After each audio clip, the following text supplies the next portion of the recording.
मोहम्मद ने आकर कुफ्र को मिटाया, कुफ्र को मिटाकर सदाकत को बताया। बलगल उला बिकमालिही कशफत तुजा बिजमालिही हसनत जमियो खिसालिही सल्लो अलैहि वालिही। ज़ियारत मदीना की दिल में है तमन्ना,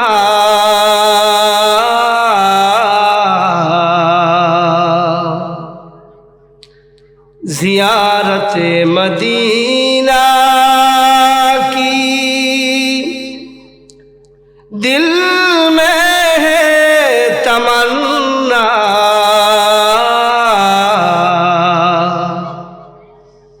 नहीं है मेरे पास सफर का समाना।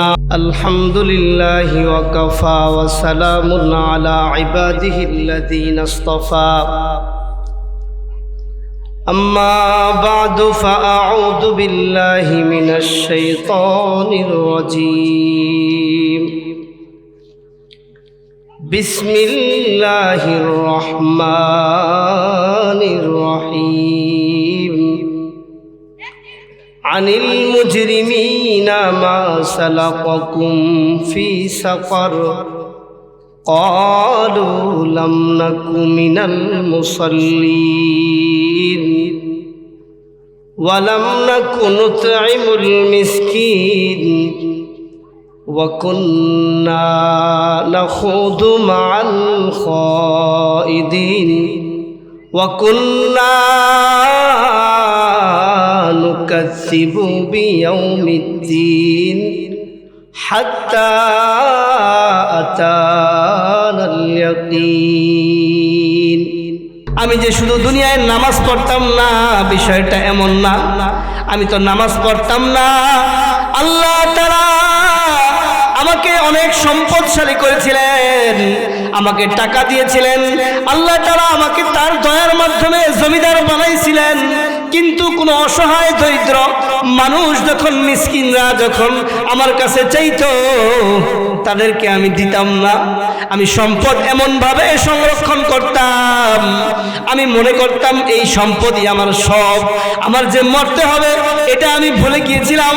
রব্বুল আলামিন আমাকে অনেক সম্পদের মালিক বানানোর পরেও আমি অনেক মিসকিনকে ফেরত দিয়েছি, আমার কাছে হাত পেতেছিল কিন্তু আমি তাকে দেই নাই। এজন্য আজকে আমি জাহান্নামে আছি। এক নাম্বার বলতেছে আমি নামাজ পড়ি নাই, যার কারণে আমি জাহান্নামী। দুই নাম্বার কি বলল? যে আমার সম্পদ আল্লাহ তাআলা আমাদের যাদেরকে যতটুকু দিয়েছেন, আসলে যদি কোনো অসহায় মানুষ, নিঃস্ব মানুষ আমার কাছে চায়, আমি মুমিন হিসেবে, একজন মুসলমান হিসেবে আমার সর্বপ্রথম দায়িত্ব হলো ওই মিসকিন অসহায় মানুষকে সাহায্য করা। কিন্তু মুসলমান আমাদের স্বভাব তো নষ্ট হয়ে গেছে, আমাদের থাকার পরেও কেমনে অন্যের কাছ থেকে মেরে খেতে পারবো এটার জন্য আমরা বড় ওস্তাদ, কিন্তু একজন অসহায় মানুষকে দেওয়ার জন্য আমাদের মন তৈরি হয় না। ঠিক কিনা বলেন? বাস্তবতা না এটা আমাদের। আমরা কিভাবে অন্যের কাছ থেকে নিব? আমাদের 100 কোটি আছে, আরো লাগবে। 500 কোটি আছে, তাও লাগবে। আমাদের 1000 আছে, সেটাও লাগবে। এরকম অনেকগুলো বিষয়, দুনিয়ার যে বিষয়গুলো আমরা ভাবি, সবকিছু আমরা দুনিয়া কেন্দ্রিক ভাবি। শুনেন, মানুষকে, অসহায়দেরকে দান করার জন্য কোটিপতি হওয়া লাগে না। আপনি খাবারের পর আপনার ঘরে যদি সামান্য পরিমাণ কিছু থাকে, এর থেকে কিছু অংশ যদি আপনি ওই অসহায়কে দেন, লস হবে? আল্লাহ রাসূল বলছেন, যদি একজন মানুষ কোনো অসহায়কে দান করে, রব্বুল আলামিন আখিরাতে তো দিবেনই, দুনিয়াতেও তার অনেক গুণ বাড়ায় আল্লাহ তাআলা একভাবে দিয়ে দিবেন। সুবহানাল্লাহ। এটা আমরা বুঝতে চাই, আমরা বুঝি না। এটা আমরা বুঝি না বলে আমরা এটা করি না। আমরা যদি বুঝতাম যে অসহায় মানুষকে দান করলে রব্বুল আলামিন কত খুশি হন জানেন? এক হাদিস আল্লাহ রাসূল বলেন, যদি কোনো মানুষকে কোনো বান্দা খাওয়ায় কেমন জানি তার রবকে খাওয়ায়। বিষয়টা কত দামি কথা ভাইবেন।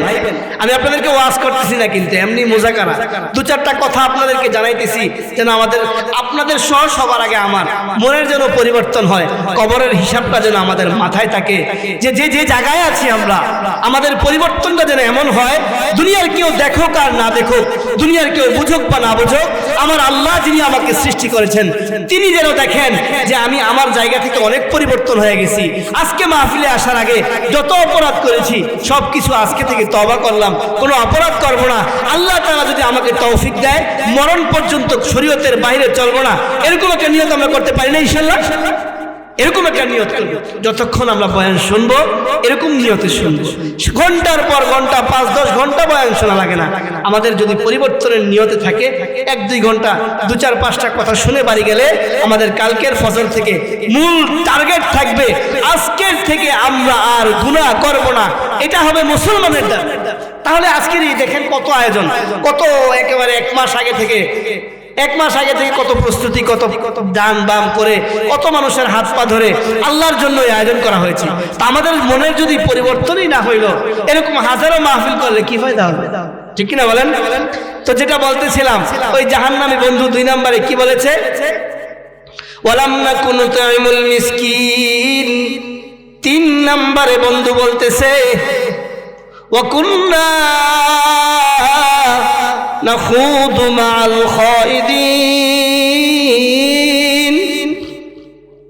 এই পয়েন্টটা খুব গুরুত্বপূর্ণ, একটু যদি মনোযোগ দিয়ে শুনতেন তখন মনে হবে আমরা প্রত্যেকেই এই অপরাধে লিপ্ত। আল্লাহ তাআলা বলছেন, ওই জাহান্নামীর মুখের কথা উঠায় দিয়েছেন সূরা মুদ্দাসসিরের মধ্যে, একেবারে সরাসরি কোরআন থেকে আপনাদেরকে বলতেছে।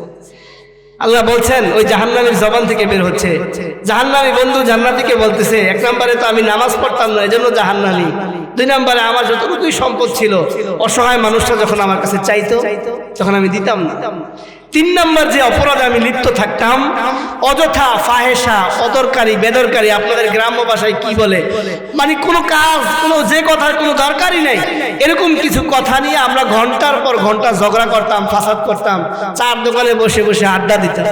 মানে সময়ের যে মূল্য, জাররা থেকে জাররা পরিমাণ সময়ের হিসাব যে আল্লাহ তাআলার কাছে দিতে হবে, প্রত্যেকটা শ্বাস নিঃশ্বাসের সাথে যে হাজারো ফেরেশতা আমাদের কাজ করতেছে, ডান বামের ফেরেশতা যে আমাদের সবকিছু লিখতেছে।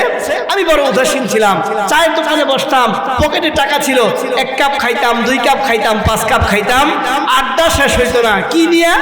অমুকের মেয়ে বাড়ি থেকে বাইগা চলে গেছে, এটা নিয়ে মোটামুটি 2 ঘন্টা। আরেকজন খারাপ কাজ করে, আরেকজন জুলুম করে, এক কথায় এমন টপিক যেটা আপনারা আবার আলোচনা করলেও লাভ নাই, না করলেও লাভ নাই। এরকম আলোচনা হয় না আপনাদের আগে? হয়। মানে কোনো কাজ নাই, ব্যস্ত না, টাকা পয়সাও আছে, খাইতে কষ্ট নাই, কোনো সমস্যা নাই, খোরাকি আছে ঘরে। তো আসরের আজানের একটু আগে ঘরে বাইরে নামাজ তো পারেই না, একবারে মোটামুটি 10টা 11টায় চার দোকান যখন বন্ধ হয় আখেরি মুনাজাত দিয়ে বাড়ি আসে। মাঝখানে একক তো নামাজও নাই, একবার আল্লাহর নাম নেয় কিনা সন্দেহ আছে। এরকম মানুষ আমাদের সমাজে আছে না নাই বলেন?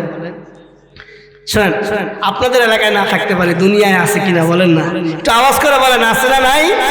আছে। তো এরকম পরিবর্তন আমাদের হতে হবে। ওই জাহান্নামী চোখের পানি ছেড়ে ছেড়ে বলতেছে যে আমি অযথা ফাহেসা, অযৌক্তিক, অদরকারি বেদরকারি কথা নিয়ে এত সময় নষ্ট করতাম, যার কারণে আজকে আমি জাহান্নামী। ওয়া কুন্না নুকাদ্দিবু বিয়াউমিদ্দিন। আমি সংক্ষেপে বলতেছি, শোনেন। 4 নম্বরে জাহান্নামী বলতেছে আমি এই কাজগুলো কেন করতাম জানো? আমি কেন নামাজ পড়তাম না জানো? আমি কেন অসহায় মানুষকে দান করতাম না জানো? আমি কেন অযথা ফাহিশা কথা নিয়ে ঘন্টার পর ঘন্টা সময় নষ্ট করতাম কেন জানো? এজন্য আমি জাহান্নামী, কারণ আমি আখিরাতকে মন থেকে বিশ্বাস করতাম না। আমি যদি আখিরাতকে মন থেকে বিশ্বাস করতাম তাহলে কোনোদিন আমি নামাজ ছাড়তাম না। আমি যদি আসলেই জানতাম আজকে আমার এই সময় চলে আসবে তাহলে কোনোদিন আমি জাহান্নামের ভয় হলেও কোনো অসহায় মানুষকে ফেরত দিতাম না। আমি যদি মন থেকে আখিরাতকে বিশ্বাস করতাম তাহলে আমি ঘন্টার পর ঘন্টা আজাইরা অযথা ফাহেসা কথা বলে আমি আমার সময় নষ্ট করতাম না। মূলত বন্ধু আমি আখিরাতকেই মন থেকে বিশ্বাস করতাম না। আমার দাদা মুসলমান ছিল, বাবা মুসলমান, যার কারণে আমি মুসলমানের সন্তান। আমি ঠিকমতো নামাজ পড়ি নাই, কারণ ইসলামের কোনো নীতি কোনো নিয়ম পদ্ধতি আমি শিখতাম না। আমি দুনিয়ার অনেক বড় ডিগ্রি অর্জন করেছি, আমি ডাক্তার হয়েছি, আমি প্রফেসর হয়েছিলাম, কিন্তু আমি কোরআন শিখি নাই, কোরআনের বাণী জানতাম না। আল্লাহর হাবিব যে বলেছে, শোনো মুসলমান, দুনিয়ায় ক্ষণস্থায়ী জীবন, দুনিয়ায় বেশি দিন থাকা যাবে না, দুনিয়া থেকে চলে যেতে হবে আর রবের কাঠগড়ায় দাঁড়াইতে হবে। তাই দুনিয়ায় যা করবা হিসাব করে করতে হবে, মনে রাখতে হবে দুনিয়ার প্রত্যেকটা সেকেন্ড আল্লাহ তাআলা ফেরেশতাদের মাধ্যমে কিরামান কাতিবিনের মাধ্যমে নিচ্ছেন। রব্বুল আলামিন কুদরতি নজর দিয়ে দেখছেন।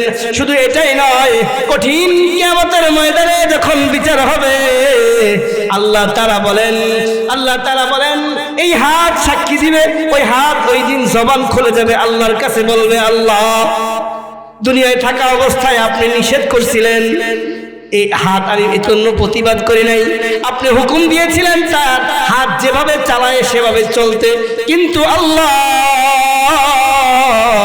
আজকে আমি সাক্ষী দিলাম আপনার ওই বান্দা এই হাত দিয়ে অনেক মানুষের উপর জুলুম করেছে। এ পা সাক্ষী দিবে, মালিক আমি যাইতে চাই নাই, কিন্তু আপনার হুকুম ছিল এজন্য যাইতাম। আপনার এই বান্দা এই পা দিয়ে এত পরিমাণ অশ্লীল আর অসভ্যপনা করেছে, খারাপ খারাপ জায়গায় গিয়েছে, এজন্য আমি আজকে আপনার কাছে বিচার দিলাম। চোখ রবের কাছে সাক্ষী দিবে, রব্বুল আলামিন সে এত বড় জিনাখোর দুনিয়ার কোনো মানুষ জানতো না, কিন্তু সে মোবাইল দেখে দেখে অশ্লীল ভিডিও দেখতে দেখতে তার জীবন ধ্বংস করে দিয়েছে। আপনি শুধু হুকুম দিয়েছিলেন, আমি দেখেছি, অন্যথায় আমি দুনিয়ায় থাকতেই অন্ধ হয়ে যাইতাম। এরকম আপনার আমার অঙ্গ প্রত্যঙ্গ দ্বারা যতগুলো গুনাহ হয়েছে হবে, প্রত্যেকটা গুনার সাক্ষী আমাদের অঙ্গ প্রত্যঙ্গ দিবে। মোহতারাম, আমি শুরুতেই বলেছি ওয়াজ করব না, পরবর্তী ওলামায়ে কেরাম আপনাদেরকে মন ভরে বয়ান শোনাবেন। আমি শুধু একটা বিষয় বুঝাইতে চাই, সেটা হলো আমাদের মরতে হবে। দুনিয়ায় যতদিন যে যেভাবেই থাকি, যে হালতেই থাকি না কেন, রবকে যদি ভুলে যাই, মনে রাখবেন আমাদের পরবর্তী জীবন বড় কঠিন হবে। আজকের মাহফিল থেকে আমরা শিক্ষা নিয়ে যাব, ওই জাহান্নামী বন্ধু যেভাবে আক্ষেপ করে করে বলতেছে, বন্ধু আমি দুনিয়ায় থাকতে বুঝি নাই, এই কারণে নামাজ পড়ি নাই। কলু লাম নাকু মিনাল মুসাল্লিন ওয়া লাম নাকু নুতঈমুল মিসকিন ওয়া কুন্না نخوض مع الخائضين وكنا نكذب بيوم الدين। শেষে বলতেছে হাত্তা আতানাল ইয়াকিন। ওই জাহান্নামী বন্ধু ডাক দিয়ে বলতেছে, আমি বুঝি নাই, যার কারণে আজকে আমার এই সময়টা সে আসবে আমি বুঝি নাই, কিন্তু দেখেন হাত্তা আতানাল ইয়াকিন, এই সময় তো চলে এসেছে। এ বন্ধু, আমি আল্লাহর কাছে আবদার করেছি, মালিক আমাকে আরেকটা সুযোগ দেন, দুনিয়ায় আমাকে যতটুকু হায়াত দিবেন একটা সেকেন্ডও আমি গুনাহ করব না, আপনার কুদরতি কদমে সিজদায় পড়ে থাকবো। সময় দেওয়া হবে? মৃত্যুর পরে আর সময় দিবে? বলেন দিবে? দিবে? যতই বলি দিবে। তো আমরা যদি এখন থেকে পরিবর্তন না হই, পরিবর্তন না করি আমাদের জীবনকে, তাহলে আর কবে বলেন? হযরত মূসা আলাইহিস সালামের জামানায় বৃষ্টি হচ্ছে না। কি হচ্ছে না? বৃষ্টি না হওয়ার কারণে একেবারে মাঠ ঘাট সব শুকিয়ে গেছে। এলাকাবাসী আইসা বলতেছে, মূসা আলাইহিস সালাম আপনি তো আল্লাহর পয়গম্বর, প্রিয় বান্দা, আপনি যদি আল্লাহর কাছে বলেন যে মালিক আমার জাতি অনেক কষ্ট করতেছে, পানি না থাকার কারণে পশুগুলো না খায়া মরতেছে, ধানে ফসল হচ্ছে না, জমিতে ফসল হচ্ছে না। আপনাদের তো এদিকে অনেক ফসলি জমি দেখলাম, পানি না হইলে হয় ফসল হয়? পানি লাগবে না ধান হইতে বলেন? তো ফসল হইতে হইলে পানি লাগবে, জমি তো ফেটে যাইতেছে। এখন আপনি যদি আল্লাহর কাছে একটু দোয়া করেন, আপনি তো পয়গম্বর, আল্লাহর একেবারে দোস্ত, একেবারে মুসা কালিমুল্লাহ, যার ব্যাপারে বলা হয়েছে যে আল্লাহর সাথে প্রায় কথা বলতেন, জানেন না আপনারা? তো মুসা কালিমুল্লাহকে তার জাতি বলতেছে, আপনি যদি একটু দোয়া করতেন তো আল্লাহ তাআলা আমাদের বিশ্বাস বৃষ্টি দিবেন। তো মুসা আলাইহিস সালাম বলতেছে, আমি একা দোয়া করবো? এক কাজ করো, যেহেতু বৃষ্টি আসতেছে না, বৃষ্টিও দরকার, তবে চলো একটা ডেট ঠিক করো, আগামী ওই দিন আমরা সবাই একসাথে মাঠে বসে আল্লাহ তাআলার কাছে বৃষ্টির জন্য দোয়া চাইব। ঠিক আছে না? সুন্দর পদ্ধতি। ঠিক আছে, যেমন কথা সেমন কাজ, সবাই একত্রিত হয়েছে টাইম মতো। মুসা আলাইহিস সালাম আল্লাহর কাছে বলতেছেন, আল্লাহ বৃষ্টির ব্যবস্থা করে দেন। তো আল্লাহ তাআলা জিবরাইল আলাইহিস সালামকে পাঠাইয়া বলতেছে, আমার পয়গম্বরকে বলো যে তোমাদের এই দোয়ার মজমার মধ্যে একজন পাপিষ্ঠ আছে, যে ওই সময় সবচেয়ে বড় পাপিষ্ঠ। এই পাপিষ্ঠ যদি ওই মজমা থেকে উঠে না যায় তো আল্লাহ তাআলা রহমতের বৃষ্টি দিবেন। মুসা আলাইহিস সালাম এমনি একটু রাগী পয়গম্বর ছিলেন, আপনারা হয়তো জানেন। তিনি একেবারে গরম তর্জন গর্জন দিয়া বলছে, কে আসো এখানে? তুমি তো ভালো মতোই জানো অপরাধীকে আল্লাহ তাআলা জিবরাইলের মাধ্যমে জানায়া দিছে, তুমি যদি এখান থেকে না যাও তাহলে আল্লাহ তাআলা রহমতের বৃষ্টি দিবেন। আসলে যে পাপী তার মনে তো খবর হয়ে গেছে নাকি, আমি যদি চোর হই, এখানে যখন বলা হবে যে চোরকে, কেউ বুঝুক না বুঝুক আমি তো বুঝতেছি আমি চোর নাকি। তো চোরে ওই অপরাধীর তো মনে ধাক্কা লেগে গেছে, হায় এই পুরা মুসা আলাইহিস সালামের জাতির সামনে হাজার হাজার মানুষ, এখন যদি আমি এখান থেকে উঠা যাই সবাই কি মনে করবে? আমার মতো পাপী আর এই জগতে ওই সময় আর কেউ নাই। আল্লাহ তাআলা তো বলেই দিচ্ছেন, তো সবাই তাকায় দেখবে যে এর চেয়ে বড় পাপী আর এই এলাকায় নাই। সবাই সারা জীবন যতদিন বাঁচবো লাঞ্ছনা বঞ্চনা আর অপমানের জীবন নিয়ে বাঁচতে হবে। ওই সময় অপরাধী আল্লাহ তাআলার কাছে কিভাবে হাত চাইবো? হাত তুলতে পারবে? হাত তুললে তো বুঝে দেবো যে এই লোকই তো অপরাধী। চোখের পানিও ছাড়তে পারতেছে না, পাশে আমি বুঝে ফেলবো না? আমি যদি কান্দি বুঝবে না তো বুঝে ফেলবো, তো কানতেও পারতেছে না বেচারা। চোখের পানি ছেড়ে যে আল্লাহর কাছে কানবে, তওবা করবে, সেটাও পারতেছে না, কারণ বুঝে ফেলবে। আর বুঝে ফেললে মাফ হোক আর না হোক, মাইর তো মাফ আছে, সবাই মিলে মাইর দিবে না? আমাদের দেশে যেটা হয়, হুজুকে কেউ কিছু পাইলে ওই বিষয়ে কি মাইর বুঝেও না, জানেও না, কেন মারতেছে, হ্যাঁ দিয়ে করে দিয়ে জিগেলাম ভাই কেন মারলেন, কই ওই সবাই মারতেছে লিখে আমিও দূরে দিলাম। এরকম না জাতি আমরা। তো সে কানতেও পারতেছে না, হাত তুলেও তওবা করতে পারতেছে না, কি করবে? তখন ওই ব্যক্তি আল্লাহ তাআলার কাছে মনে মনে বলতেছে, মালিক আপনি তো আসমানের মালিক, আপনি জমিনের মালিক, আপনি আরশে আজিমের মালিক, আল্লাহ আপনি পয়গম্বর মুসার মালিক, আমার মতো নাফরমানের মালিক তো আল্লাহ, আপনার মতো মালিক তো হয় না। আপনি যদি দয়ালুই না হইতেন, দুনিয়ার সবচেয়ে বড় নাফরমান হওয়ার পরেও এতদিন আমি দুনিয়ায় খাইছি, আপনার দেওয়া বাতাস আমাকে আপনি দিছেন, আমাকে ধ্বংস করে দেন নাই। ও রব্বে কাবা, আপনার কাছে আবদার জানাই, গোটা জাতির সামনে আজকে আমাকে অপমান কইরেন না, আপনি আমাকে মাফ করে দেন। আজকে তওবা করলাম আল্লাহ, তওবা করলাম, আজকের পর থেকে আমি যতটুকু হায়াত পাই আপনার গোলামিতে কাটায় দিব। আল্লাহ তাআলার কাছে ওই লোক মনে মনে তওবা করতেছে। রব্বুল আলামিন কত বড় দয়ার মাওলা, ওই রব্বুল আলামিন সাথে সাথে আসমান থেকে বৃষ্টি বর্ষণ করে দিলেন। মুসা আলাইহিস সালাম তাকায় আছে, আসমানের দিকে তাকায় বলতেছে, আল্লাহ এটা কি হইলো?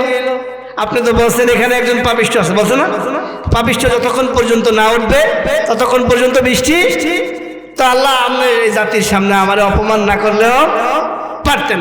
বন্ধুর সাথে কথা বলতে গিয়ে বলে না, আপনি তো বললেন একজন আছে যে এখান থেকে না উঠলে আপনি বৃষ্টি দিবেন না, সে তো উঠলো না, কই আমরা দেখলাম না, কেউই তো উঠেনি, সবাই তো তাকাই ছিল, ঠিক না?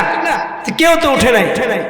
আল্লাহ তাআলা পয়গম্বর মূসাকে ডাক দিয়া বলে, পয়গম্বর মূসা, যে অপরাধীর কারণে এতদিন আমি মহান মালিক আল্লাহ বৃষ্টি দেই নাই, তার তওবার কারণে আমি আমি রব্বুল আলামিন রহমতের বাড়ি দ্বারা বর্ষণ করে সকলকে শান্ত করেছি। তো আল্লাহর দয়া যেটা বুঝাইতে চাইলাম যে আল্লাহ তাআলার দয়া আরো বড়। এখানে আমরা অপরাধ করতেই পারি। আমি যেটা বলে বোঝাতে চাচ্ছি যে আমাদের পরিবর্তনটা হতে হবে আল্লাহকে সন্তুষ্ট করার জন্য। রবকে আজকে এই মজমা থেকে তওবা করে আমরা উঠব যে মালিক আজকের আগে যা হয়েছে আপনি মাফ করে দেন, সবকিছুর মালিক তো আপনি। আজকের পর থেকে আমি যতটুকু হায়াত পাবো তার গোটা হায়াতে জিন্দেগি আমি আপনার গোলামিতে কাটাবো। আপনার হুকুম এবং আপনার রাসূলের সুন্নতের বাইরে আমি আমার জীবনের একটা মুহূর্ত কাটাবো না। এরকম একটা মানসিকতা নিয়ে যদি বলি তখনই দেখবেন আমাদের এই আজকের মাহফিল সাকসেস হবে। আমরা রাজি আছি না ইনশাআল্লাহ? আমাদের দুনিয়ার সমস্যা, সন্তান হয় না, বৃষ্টি হয় না, ব্যবসায় বরকত নাই, পরিবারে শান্তি নাই, সব কিছুর মধ্যে তওবা করলে আল্লাহ তাআলা কোরআনে বলেছেন, এটা বলেই আমি শেষ করবো ইনশাআল্লাহ, স্পষ্ট বলে দিয়েছেন, ফাকুলতুস্তাগফিরু রাব্বাকুম ইন্নাহু কানা গফফারা ইউরসিলিস সামাআ আলাইকুম মিদরারা ويمددكم بأموال وبنين ويجعل لكم جنات ويجعل لكم أنهارا। স্পষ্ট বলে দিয়েছেন যত সমস্যা আমাদের দুনিয়ায় আছে সকল সমস্যার মূলে যদি আমরা ওই রবের কাছে নিজেকে সুপর্দ করতে পারি, তওবা করতে পারি, বিশ্বাস না হয় প্র্যাকটিক্যাল পরীক্ষা করে দেখেন। যে সমস্যা আপনার বর্তমান রানিং আছে সেটার জন্য এক রুমে বসে কেউ নাই 2 রাকাত নামাজ পড়ে আল্লাহ তাআলার কাছে দুই ফোঁটা চোখের পানি ছেড়ে দিয়ে বলেন আল্লাহ, দুনিয়ার কেউ দেখে কেউ জানে, আপনি তো জানেন আমি অনেক বড় বিপদে আছি, আপনি মাফ করে দেন। আমি অনেক বড় অপরাধী, আপনার কাছে চাওয়ার মতো যোগ্যতা আমার নাই, এটাই সত্যি। আপনার বান্দা হওয়ার যোগ্যতাই আমি হারায় ফেলছি, কেন আমি এত নাফরমান। আমার নাফরমানি সমাজ জানলে সমাজের মানুষ আমাকে মেরে সমাজ থেকে বের করে দিত। আমার বাবা যদি জানতো আমার ঘরে রাখতো না, স্ত্রী যদি জানতো আমি কত বড় অপরাধী, আমার সাথে সংসার করতো। কিন্তু মালিক আপনি তো দয়ালু, আপনি তো জানেন আমি অনেক বড় অপরাধী, আমাকে মাফ করে দেন। আর সামনে যে বিপদ আছে বিপদ থেকে বাঁচায় দেন। ইনশাআল্লাহ আপনার গোলাম হিসেবে কবুল করেন, আর কোনোদিন অপরাধ করব না। একটা পরীক্ষা করে দেখেন, ওই স্বপ্নও পূরণ হবে, আপনার জীবনের সমস্যাও সমাধান হবে। কোরআন যেহেতু বলেছে অবশ্যই সমাধান হবে। তখন দেখব আমরা শান্তিময় জীবন যাপন করে আমাদের দুনিয়ার জীবনও সুন্দর হবে, পরকাল জীবনেও আল্লাহ তাআলা মাফ করে আমাদেরকে জান্নাতি হিসেবে কবুল করবেন। জান্নাতি হিসেবে কে কে আমরা কবরে যেতে একটু হাত তুলে দেখাই তো আল্লাহকে, একটু সময় দেখাই, আল্লাহকে দেখাই। আল্লাহ রাব্বুল আলামিন আমাদের সকলকে কবুল করুক, সকলে বলি আমিন। এতক্ষণ যতটুকু আলোচনা করলাম তার প্রত্যেকটা কথা সঠিকভাবে বুঝে তার উপর আমল করার তৌফিক নসিব করুক, আমিন। ওয়া মা আলাইনা ইল্লাল বালাগ। আসসালামু আলাইকুম ওয়া রাহমাতুল্লাহি ওয়া বারাকাতুহু।